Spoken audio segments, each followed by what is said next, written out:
In this video, I'm going to be going over how to change default language in WordPress step by step. Changing and setting the default language in WordPress for your WordPress website is a quick and easy process. By the end of this video, you will successfully have your default language changed and set in WordPress. Let's get started. I'm here in the WordPress dashboard. Hover over the Settings tab in the left side menu. Click General. Scroll down to Site Language. You'll see the current language that is selected. Click this, and from the drop-down, you can select the language you'd like to change it to. I'll choose one.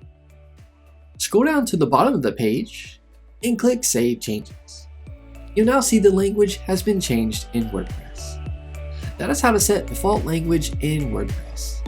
Give this video a thumbs up and leave us a comment letting us know if the tutorial was helpful or not, as the comments help improve our tutorials. Be sure to subscribe to our channel for more WordPress tutorial videos.